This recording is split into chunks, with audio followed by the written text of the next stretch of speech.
नमस्कार साथियों, आज तुलना है एक्सेस डेटा के D219 जो कि अंतर्राष्ट्रीय स्तर पर जाना माना रेडियो है। भारत में भी अब लोग इसको अच्छे से जानते हैं। और एक्सेस डेटा का न्यूली रिलीज्ड D220 और अनेक साथी जानना चाहते हैं क्योंकि प्राइस बहुत आसपास है। ये लगभग 1100 रुपये में आ रहा है और ये 1100-1200 के बीच में मिलता रहता है। सेल में अप डाउन होते रहते हैं प्राइस, ऑलमोस्ट सिमिलर से प्राइस में है ये। इन रेडियोज़ को जब मैं देखता हूँ तो मुझे मुकेश साहब के गाए उस गीत की दो पंक्तियाँ याद आ जाती हैं। जिंदा हूँ इस तरह के गमे जिंदगी नहीं, जलता हुआ दिया हूँ मगर रोशनी नहीं। जब जीवन के ऐसे हालात होते लगें तो रेडियो का साथ लीजिए। अब कौन से रेडियो का साथ अच्छा रहेगा, ज़्यादा अच्छा रहेगा, ये जानना चाहते हैं साथी। देखिए, नया नया जब रेडियो कोई लॉन्च होता है तो सबसे पहले हमारे मन में होता कि फटाफट ले लें इसको, कोई फटाफट से जादुई उत्तर बता दे इसके बारे में। कोई भी प्रोडक्ट हो, नया स्मार्टफोन लॉन्च हुआ हो, नया रेडियो लॉन्च हुआ हो, धीरे धीरे उसकी बातें बाहर आती हैं। धीरे धीरे अमेज़ॉन पर जब रिव्यूज़ आते हैं तो लोग बताते हैं मुझे ये समस्या आई, मुझे इसमें ये दिक्कत आई, या पॉजिटिव्स भी बताते हैं मुझे इसमें ये बड़ा अच्छा लगा, ये बड़ा अच्छा लगा। और कोई मेरे जैसा रिव्यूअर है, किसी एक की बात आपको सुनने की आवश्यकता भी नहीं है, सबकी बातें सुने, हर एक चीज़ पर गौर करें। अगर तो आपको प्रॉपर सोच समझकर और अपने बजट को स्पेंड करना है तो, और अगर आपको पैसे की तरफ देखने की आवश्यकता ही नहीं है तो ऑफ कोर्स आप तुरंत ले लीजिए। कोई भी जो नया प्रोडक्ट, नया रेडियो आया है, आप तुरंत लीजिए अपने कलेक्शन में। इन दोनों को लेने का फैसला बिल्कुल आसान हो सकता है, एकदम आसान हो सकता है, यदि आपको अच्छे से अपनी प्रायोरिटीज़ पता हो। दोनों की जो आप साइज़ देख रहे हैं, दोनों का साइज़ में इसका साइज़ थोड़ा सा छोटा है, यानी पॉकेट में थोड़ा सा आसानी से आएगा। तो मान लीजिए आप बाइसिकल चलाते हैं, साइकिलिंग करते हैं, या आप पहाड़ों पर जाते हैं या ऐसी जगह जाते हैं, आपको बिल्कुल हल्का फुल्का सा आपकी पॉकेट में फिट हो जाए, ऐसा एक रेडियो चाहिए तो आप इसको ले सकते हैं। लेकिन अगर आपको वास्तव में एक प्रॉपर रेडियो लेना है, चाहे वो पॉकेट रेडियो न हो, तब आप डेफिनेटली D219 की तरफ जा सकते हैं। इसकी चिप की कंफर्मेशन होते ही मैं बता दूंगा। 99.99% 99.99% इसमें वही DSP 4825 चिप है जो इस वाले में है, किंतु परफॉर्मेंस का अंतर जो है उसका एक कारण है इन दोनों का एंटेना, जिसमें आप देख सकते हैं D219 का एंटेना जो है वो काफ़ी ऊंचा है।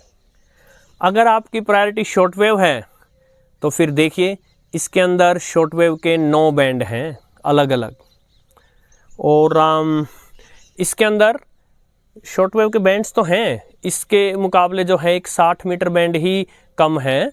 लेकिन आप ये देखिए, वो केवल इसके एक ही बैंड पर आ गए हैं, यानी बहुत नज़दीक ट्यूनिंग है, जबकि इसमें वही सारे बैंड्स 9 अलग अलग रेडियो के बैंड्स पर दिए गए हैं। यानी जैसे 13 मीटर है उसके लिए अलग से एक बैंड, इस प्रकार।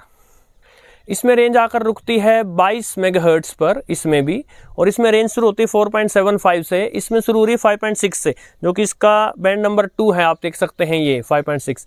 सो एक केबल और केबल जो है इसमें 60 मीटर बैंड एक्स्ट्रा है। इसके अलावा दोनों बाकी सारे बैंड्स 13, 16, 15, 19, 22, 25, 31, 41, 49 सेम हैं। किंतु आप देखिए, इतनी सी विड्थ में ये सभी बैंड्स आ गए, और इसमें हर एक 13 मीटर के लिए अलग बैंड, 16 मीटर के लिए अलग बैंड, इस प्रकार।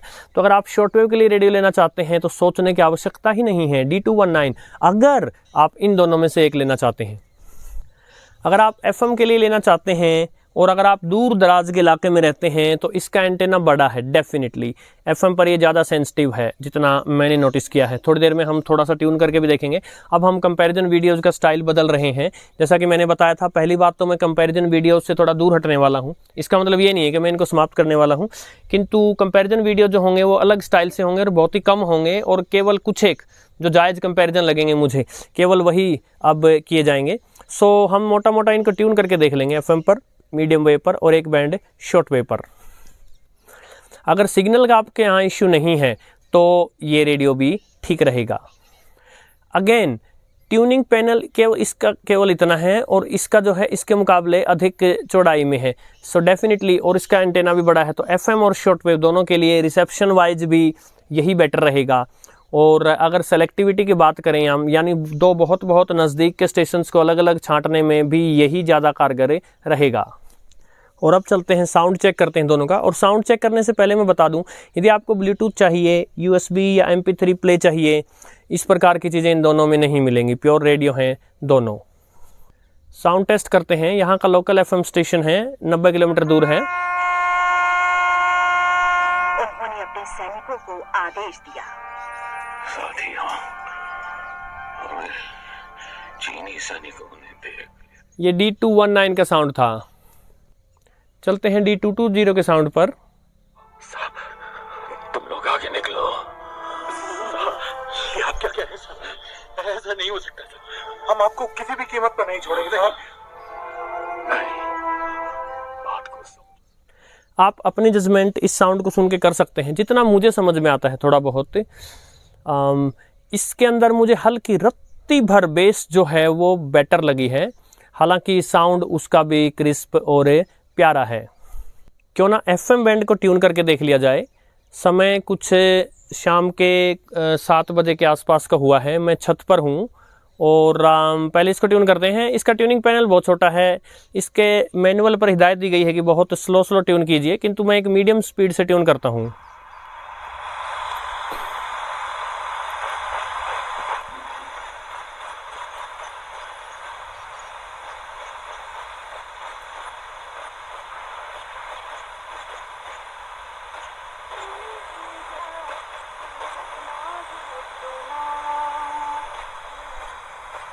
एक स्टेशन था यहाँ।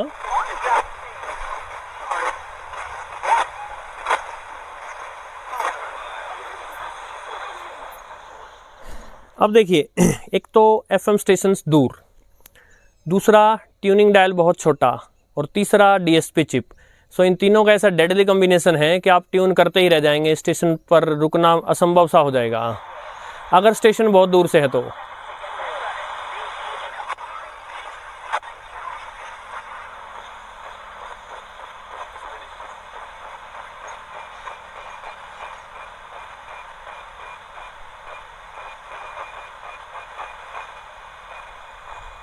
जितना हो सकता है स्लो चल रहा हूं।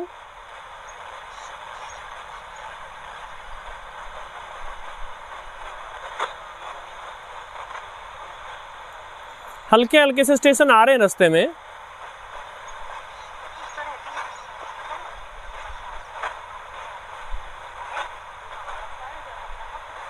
का पार्थिव शरीर पड़ा हुआ था।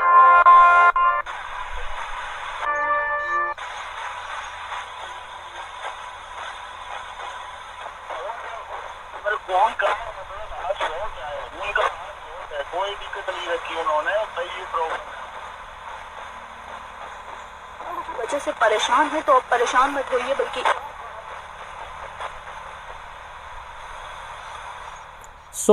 ऐसी सी कुछ FM की ट्यूनिंग है इसकी। क्यों ना इसकी ट्यूनिंग देख लें। इस पे उतना धीमा नहीं चलूंगा मैं।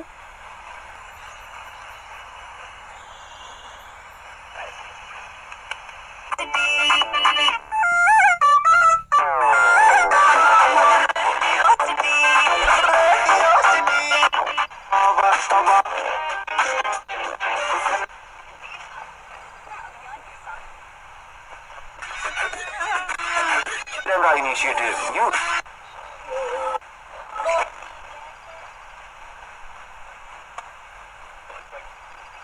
for assistance call 1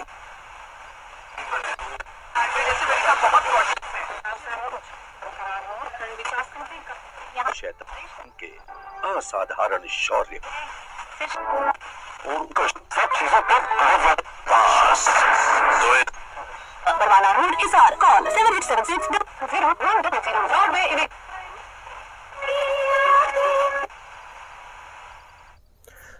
दोनों की FM ट्यूनिंग देख करके क्या समझ आया आपको? मुझे तो वो गाना समझ में आया, समझने वाले समझ गए हैं, ना समझे वो अनाड़ी हैं।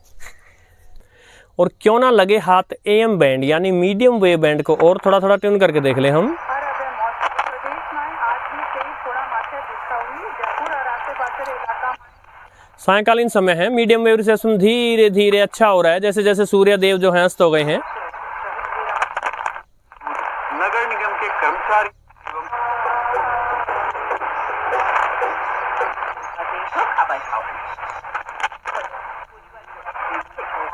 भागलपुर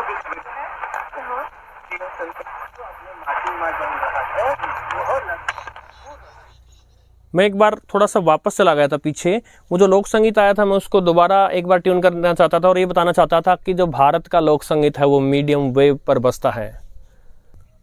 एनीवे, आगे बढ़ते हैं।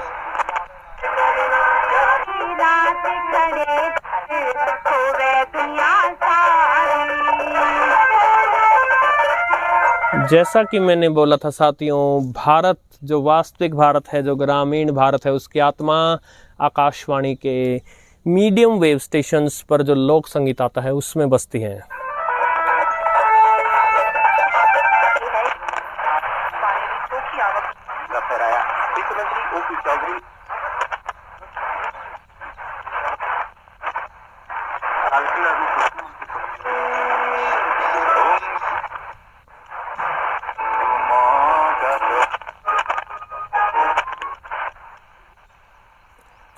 ये एक फास्ट सी ट्यूनिंग थी।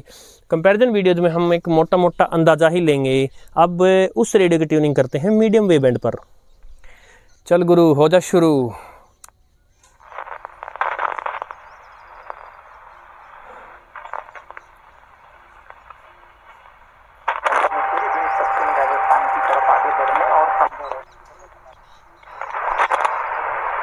मीडियम से स्पीड पे चल रहा हूँ, ना बहुत ज़्यादा स्लो ना बहुत ज़्यादा तेज। और प्रस्तुत करता थे अंशुमान।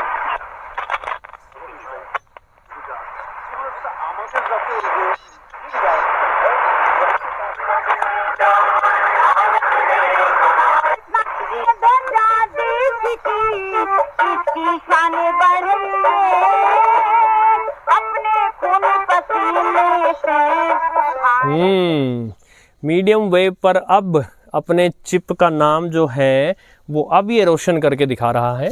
FM पे उस चिप को बेचारी को उसका नाम डुबो दिया था इसने।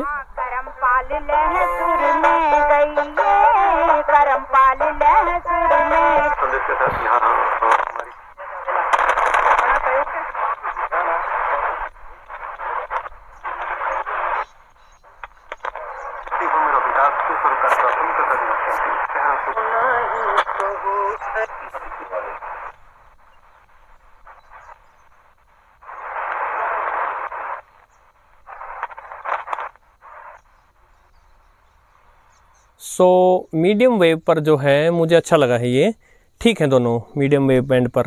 अगर आप मीडियम वेव बैंड के को सिलेक्शन का क्राइटेरिया बनाते हैं इन दोनों में तो काफ़ी कठिन है बता पाना आप कौन सा लें। तब आप दूसरी चीज़ें देखें जैसे लुक्स हो गया या कुछ भी और अब अंत में रही बात शॉर्ट वेव की, तो वैसे तो देखिए कोई कंपैरिजन ही नहीं हो सकता।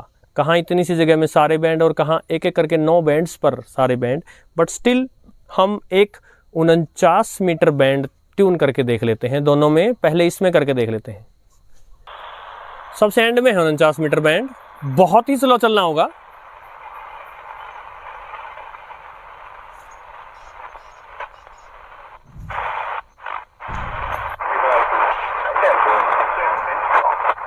अभी क्योंकि आकाश में बादल हैं, बिजलियां कड़कड़ा रही हैं, तो मीडियम और शॉर्ट वेव बैंड पर यानी जितने भी AM बैंड्स हैं इंक्लूडिंग लॉन्ग वेव, इन सब में डिस्टरबेंस आना तो लाजमी है।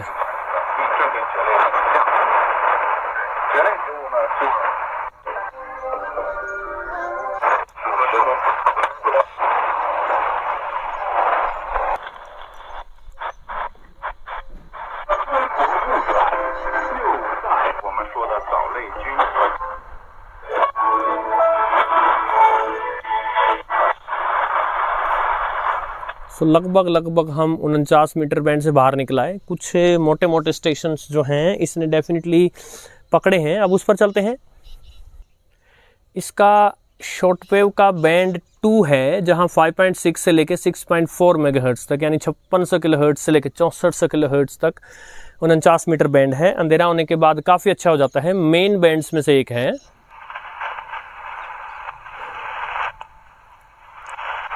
बहुत स्लो चलने की आवश्यकता नहीं होगी।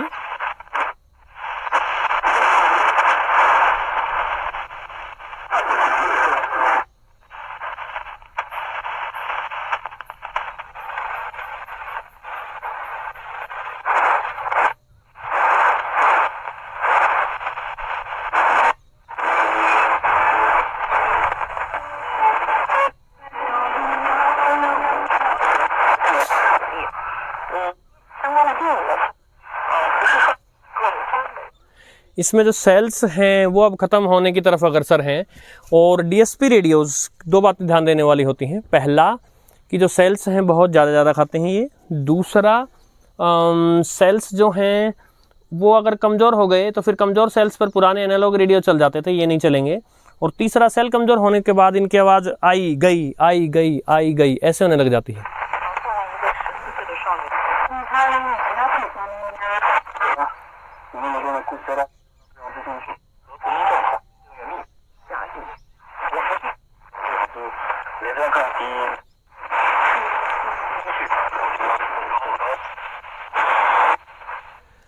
मोटा मोटा हमें ये पता चला कि जो वो बड़े बड़े स्ट्रॉन्ग वाले स्टेशंस थे वो भी पकड़ ही रहा था, बट अगर उनके बीच में कहीं कोई वीक स्टेशंस है तो इसके द्वारा पकड़ लिए जाने की संभावना अधिक है।